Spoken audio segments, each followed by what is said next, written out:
it's Guido coming at you with a Tactics Talk. I think yesterday I showed you the Miserable Monday, and there were a number of TESAC miserable games back there, but this one's okay. I just wanted, sorry buddy, I just wanted to show you the kind of the gameplay on this thing where it actually works. It's not much better than the Tier 9. It's just not a great light tank. We can get one shot on that guy for a whole 10 out of the HE. Notice that the HE is a 24 hit point if it pins sort of thing. I clearly did not pin there. So we're going to dive back here, hope we don't get hit by the GWE-100, working on a reload.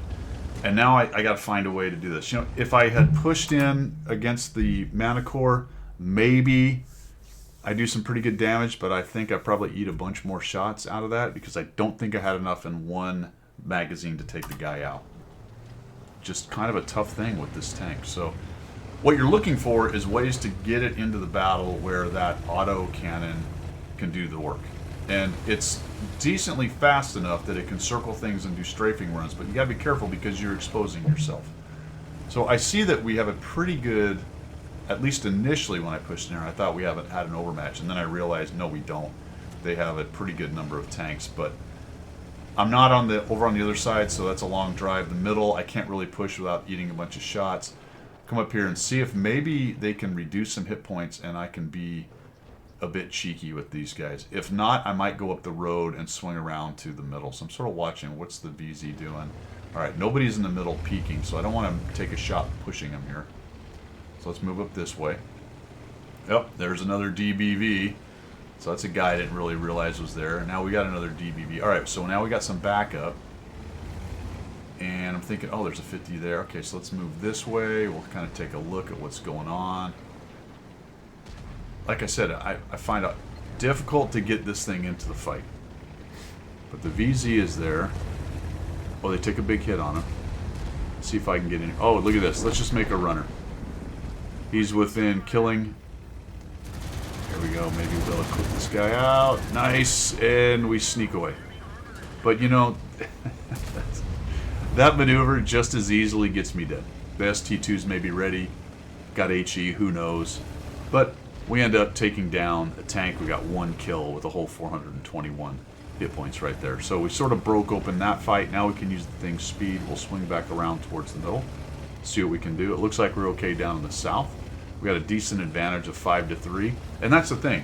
Like, okay, great, you're having a decent game in this thing. Well, yeah, my team is sort of owning everything. And I am in a what you would call permissive situation right here, right? We outnumber them. A lot of TDs in this game. I didn't want to go running down there because I don't know how many TDs they have looking, although there are quite a few guys in the corner. So we'll just gun this guy down.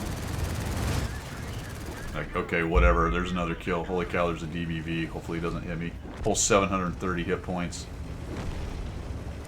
They do a little bit of work evening up the game. I'm hitting reload to get reloaded here. That guy dies. Let's see if we can maybe find one of these DBVs. Hopefully he's not just sitting there waiting for me. Doesn't look like he is. Very nice. And we'll push up.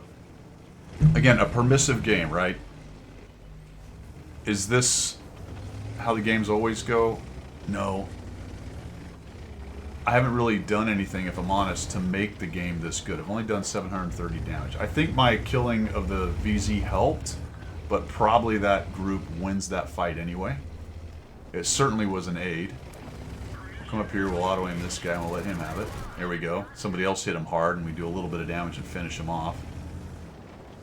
I hit reload. I wish I hadn't, because I might have been able to shoot the guy. I didn't realize that was a 360 turret on these TDs, by the way. He's looking backwards, so... that's essentially like a heavy tank. There's the Sheridan.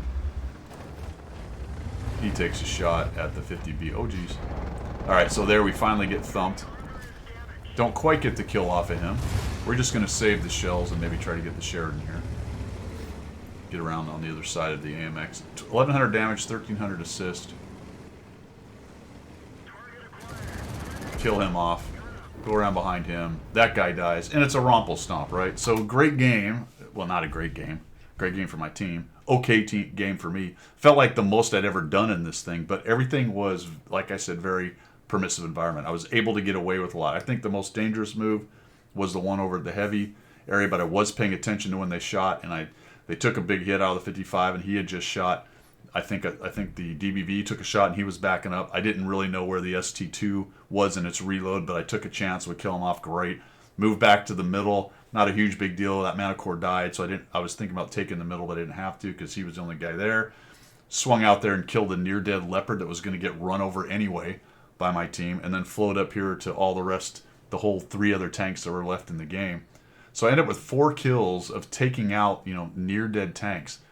And I think that's useful for the team. Certainly getting rid of guns is a big deal. I think in a lot of these cases, those guys were about to go away anyway. So this tank is really, so far for me anyway, much like the rest of the line, but more so I think even than any of the 8s. I guess the Selma I had kind of had the same complaints about. It just didn't pack enough of a punch to be that effective as a medium. And it's so big and relatively bad on camo that it's just not a great scout. So it feels more medium-esque without the hit points and the armor. At least it's got the scout camo, but you got to sort of play it like a kind of crummy medium. So, and that's unfortunate because it can be fun. It is fun that you're able to get there and shoot the autocannon thing at people and watch their hit points decrease. I jumped on a 800 hit point VZ, although somebody else hit him, right? Because I only did 400, I think, total to it. Same thing with the DBV. I was gunning him down, but somebody else put a big chunk of damage on him, and I was able to get the kill off of it. I don't know. Is it fun enough that it's worth all the pain along the way? I don't think so. I think your fun games in this thing are going to be few and far between. But let me know if you have a different opinion of this thing. I don't do a whole lot of reviews of tier 10s. In fact, it's been a long time since I've really done one. I used to go through the whole line, then I'd review the tier 10 itself. That oftentimes there's not a whole lot of a major point of reviewing a tier 10, to be honest. For most lines, you get an idea of it from the 8 and 9, sometimes the 7 on the line. But just as a mini review, this is last, by the way, in win rate at tier 10 light tanks. I mean, it's down there. And I don't know, you guys can help me out here. Is it because people are playing it wrong? Is it just weak? When I line it up against the Selma, it really doesn't bring much more to the table. It has some more gun depression, obviously a couple more 100 hit points. It's the same gun, the same amount of ammo. It just reloads a little bit faster. In fact, the aiming time and the dispersion are exactly the same. It is one of the worst steps from 9 to 10 in the game, without a doubt. It just doesn't really bring that much more to the table than the tier 9 has. And the tier 9's at the bottom of tier 9's as well. In fact, if you sort it by win rate for all of the Czech light tanks, the Blesk, the Selma, and the Tesek are, I think, 3 of the 4 worst, something like that. They're all in the basement. And the Squall is probably in the middle to slightly below the middle, and that's the premium. So the line probably needs a buff. The problem with that is these kinds of gun mechanics are really difficult to balance in this game. A game that was built around cyclical guns generally at the beginning. These are pretty quickly overpowered if you get too much of a buff. And honestly, I don't know what you would buff. More firepower, I think that's where you're getting into trouble. More camo, I guess. I don't know. It's a hard one. Let me know what you think down there. I just wanted to show you that's the kind of game, for me anyway, so far with all of these tanks, the 8, 9, and 10, that's the kind of game where I felt like I did something, but I so often come out of it going, did I really do something? I don't know. I think I just took advantage of what my team was doing, and it looked good. Honestly, I don't think anything I did in that game was absolutely critical. Maybe the VZ was helpful to the heavies, right? But he was dying anyway pretty quickly. So I'm like, oh, great, good. Cool, that was fun. Got 4 kills, raged around the map, and